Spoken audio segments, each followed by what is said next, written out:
Good morning pa rin mga kababayan, ma'am sir. This is Jam, the Filipino channel lang inyo pong lingkod. So today is August na 22, 2026 at tayo ngayon na papunta dyan sa Maliano Road subdivision ito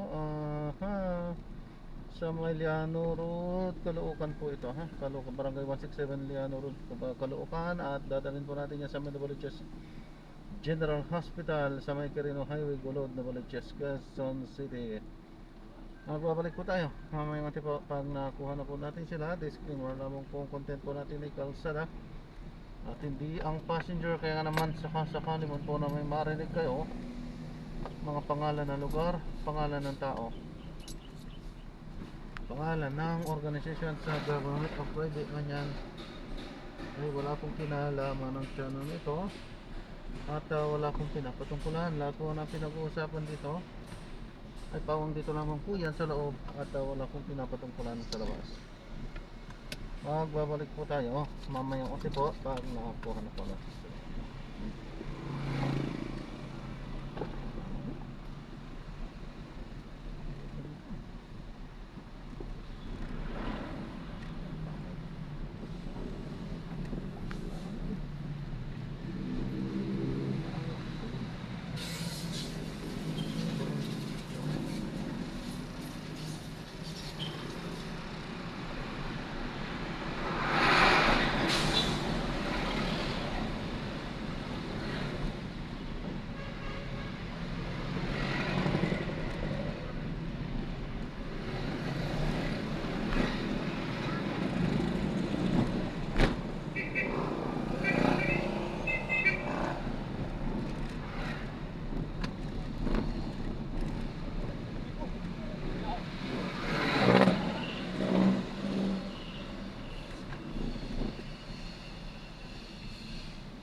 Lang namin naglaba, saka kumain. Ingat ka dati, love ka natin.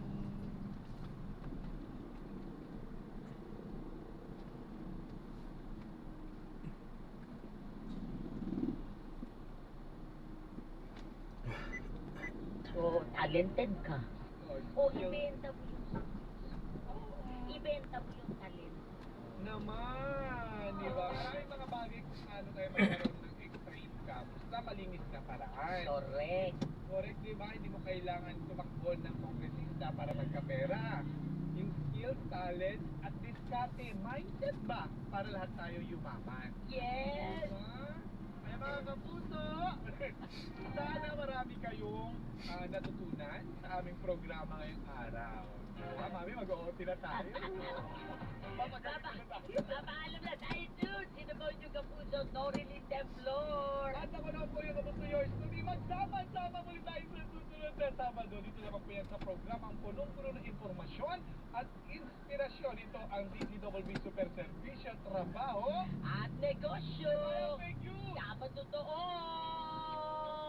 Mga kapuso, sa Super Radio DZWB, walang kinikilingan. Walang pinoprotektahan! Noon at ngayon, Servisyo totoo! Thank you, Lord!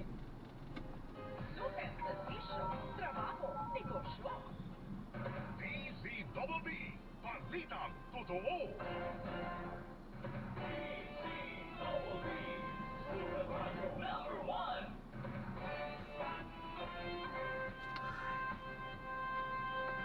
May paninindigan, matatag maaasahan. DZWB, Super Radio 594, Kapusong Pilipino, lahat Super Radio. DZWB, Super Radio. Bonggang-bonggang Sabado, Pinoy MD sa Super Radio DZWB kasama si Connie Season. Kinilala ng Philippine Heart Association Media Awards 2024 sa individual category. Ako po si Connie Season. Thank you again, PHA. Maraming salamat at mabuhay po tayong lahat. Ha? Ingat po tayo. DZWB Super Servisyo, Trabaho at Negosyo kasama sina Norilyn Temblor at Tuti. Pinaragalan ng 46th Catholic Mass Media Awards bilang Best Business News. DZWB Super Servisyo, Trabaho at Negosyo. Maraming salamat po sa inyong kapuso, Norily Templor! yours to di mga kapuso, magsama-sama. Bonggang-bonggang Sabado. Maraming salamat po sa inyong pagtitiwala, mga kapuso. Para hindi mahuli sa mga balita, sundan ang mga social media accounts ng Super Radio DZWB. Mag-subscribe sa aming YouTube channel at i-follow kami sa Facebook, TikTok at X. Hanapin lamang ang Super Radio DZWB para makita ang aming mga official social media account. Tutok na para sa mga balitang tama at totoo, mga kapuso. Dito sa GMA, naniniwala kami ng nagbabalita. Dapat walang kinikilingan, walang mga interes na pinoprotektahan, walang pinapangalagaan, kundi kapakanan ng sambayanan at katotohanan. Balitang walang pride, walang labis, walang kulay. Serbisyong totoo lang.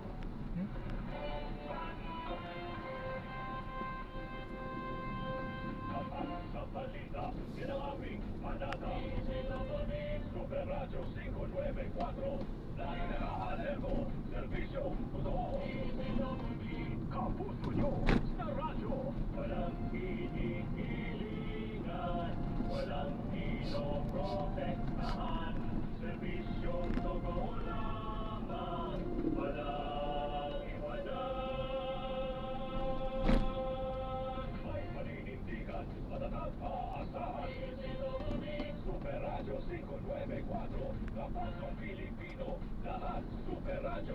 DZWB, servisyo totoo. Walang hinihilingan, walang pinoprotektahan.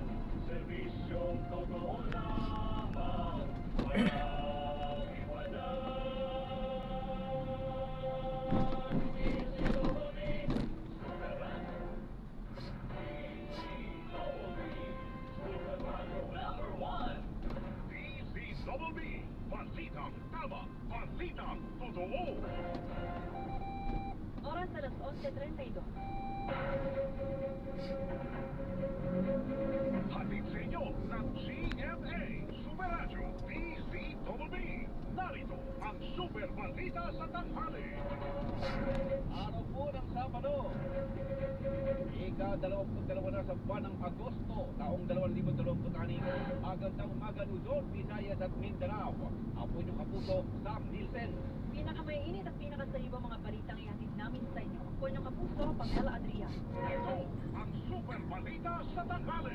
Sa ulo ng mga balita, bagyong may international name na Southel, inaasahang papasok sa Philippine Area of Responsibility sa Lunes. At tatawaging OBET ayon sa Pag-asa. Bagyo inaasahang palalakasin ng habagat. Mga paaralan sa bansa, mabigat ang kakulangan sa mga guidance counselor ayon sa Department of Education. Mahigit 1,000 guidance counselors tumutugon sa pangangailangan ng mahigit 45,000 paaralan sa buong bansa. Mga paaralan, komunidad at pamilya hinimok ng simbahang katolika na bigyan ng mga kabataan na posibleng maharap sa iba't ibang hamon na sunod ng naitalang school violence sa Ateneo de Zamboanga. Department of Labor and Employment nakikipagtulungan sa Office of the Solicitor General upang tutulan ang injunction o pagpapahinto sa implementasyon ng dagdag na 85 pesos arawang sweldo ng minimum wage earners sa Metro Manila.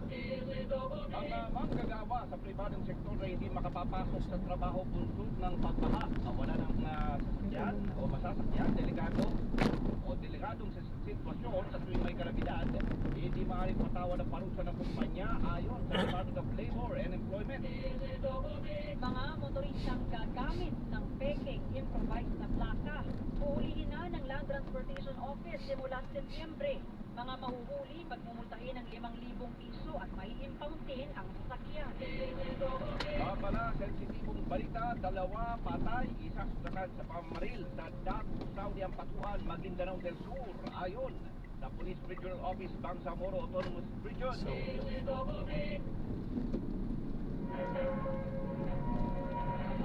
Ito ang super balita sa tanghali. Alas 11:35 na umaga, labanan ng fake news. Dapat totoo. At ngayon, sa detalye ng mga balita, inaasahang papasok sa Philippine Area of Responsibility o PAR ang bagyong may international name na Southel sa Lunes sa umaga o hapon at ito'y tatawaging OBET. Ayon sa Pag-asa, posible magdulot ito ng maulap na kalangitan sa susunod na linggo. Huling namata ng bagyo sa layong 2,630 kilometers. Kailangan na ilagas doon. Naglay po nito ang lakas na hangin na umaabot sa 130 kilometers per hour at buksong maabot naman sa 160 kilometers per hour. Mababa umanong chance sa maglandfall ang bagyo pero palalakasin nito ang hanging habagat. Samantala, binabantayan din ng Pag-asa ang isang low pressure area na dating bagyong Neneng at isa pang bagyo sa labas ng PAR. Ito ang super balita sa tanghali. Patuloy na tinututulan ng Department of Labor and Employment ang injunction o pagpapahinto sa pagpapatupad ng dagdag na 85 pesos sa arawang sweldo ng minimum wage earners sa Metro Manila. Ayon kay Labor 6 na oras na itong nagtrabaho, katumbas lang isang araw. Ang kanyang sahod na dapat tanggapin. Samantala, ayon sa kalihim, hindi pa malinaw sa ngayon ang mga pamantayan para sa pagtatrabaho ng mga delivery riders sa tuwing may kalamidad. At dalaman anya magsulong at dole ng mga polisiya para rito, pero mas mainam na amyendahan ang labor code para maprotektahan ang mga delivery rider. Siguro ko po yung Senado noong 2021, yung gig economy law, hindi lang nakapasa nun kasi emerging pa yung economy. Pero ngayon, linilitaw na po yan. Meron po tayong nakaraan June, meron pong ilagda ng Pilipinas International Labor Organization patungkol po dito. So, yung emerging po yun. Yung pag-ulit po yun ngayon yung August pa lang naman ng bayad dati sa kape. Ating kasi na kalakaso ng ulan. Oras talaga nila yun. Parang hazard pay nila. Labor Secretary Francis Calentino. Ito ang super balita sa tanghali. Simula sa Setyembre ay uulitin na ng Land Transportation Office ang lahat ng motoristang gagamit ng peking improvised na plaka. Ayon kay LTO Chief Assistant Secretary Marcos Lacanilao, ang mahuhuling motorista ay pagmumultahin ng 5,000 piso at may impound din ang sasakyan kung walang maipakitang authorization to use improvised plate. Pero kung dala nito ang nabanggit na dokumento, kukumpinsahin ang plaka pero hindi pagmumultahin. Ang paraan niya ng paggamit ng mga kriminal para itago nila yung mga nasakyan nila at makaikot nila sa mga kalye kasi mabilis nilang biluhin nyo eksakto pinokopya nila yung government issue plate na bawal. Ayon pa kay Lacanilao, bukod sa nabanggit, ang mga peke plaka ay umiiwas sa no contact apprehension policy o NCAP o may utang pa sa bangko. Ang mga gumagawa naman aniya ng mga peke plaka ay mga dating gustong kumuha ng kontrata sa LTO pero hindi naaprubahan. Ang ginawa nila, nag-import sila ng mga makina, ginawa naman nila sa illegal. Kaya humingi na ho ako ng tulong sa PNP dyan para mahuli sila. Pero sa part ko naman, sa LTO, check ko lahat ng mga makikita ko po sa kanila. Paalala naman nila Kanilaw kapag nawala ng plaka, gumawa ng affidavit of loss. Pumunta sa LTO at mag-apply para sa replacement o duplicate plate. Bibigyan umano agad ang motorista ng authorization to use at saka maaari na pumunta sa mga mall para magpagawa ng improvised plate. Huwag aniyang pipili ng plakang embossed ang mga numero dahil siguradong peke. Kayo naman po ay nasa Metro Manila, sa Central Office sa East Avenue kayo mag-file ng lost plate para po mabilis po yung proseso kasi nandun po yung pinakagawaan namin ng plaka para ma-proseso ka agad sa BMI. Ito ang tinig ni LTO Chief Assistant Secretary Marcos Lacanilao. Available naman na aniya ang lahat ng plaka para sa mga motoristang nakapag-rehistro noong 2015. Ito ang Super Balita sa Tanghali. Mabigat ang kakulangan ng bansa sa guidance counselor sa mga paaralan. Sinabi ni Undersecretary Wilfredo Abral, Undersecretary for Human Resource and Organizational Development ng Department of Education ayon sa American School Counselor Association. Dapat ay may isang guidance counselor sa bawat 250 mag-aaral. Pero sa Pilipinas, may 1,000 lang kanya ang mga registered guidance counselor na tungkol sa pangailangan na may sa 45,000 na paaralan sa buong bansa. Kala, from January 31, 2026, meron lang po tayong mahigit na 5,000 registered guidance counselor at mahigit na kulang-kulang na 5,000 registered psychologist. Ayon kay Cabral, kahit gusto nilang punuan ng mga kulang mismo ang bilang ng mga registered guidance counselor sa bansa.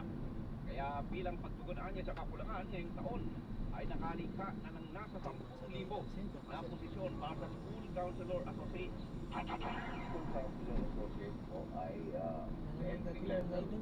Sapat na po sila ay tapos ng degree sa psychology, guidance and counseling at iba pa po related courses o allied courses provided na meron po silang 18 units ng behavioral science at merong supervised internship na 200 hours. Sinabi ni Cabral na target ng DepEd na mapuna ng mahigit sa 70% ng 10,000 na posisyon para sa School Counselor Associates bago naman na matapos ang taon.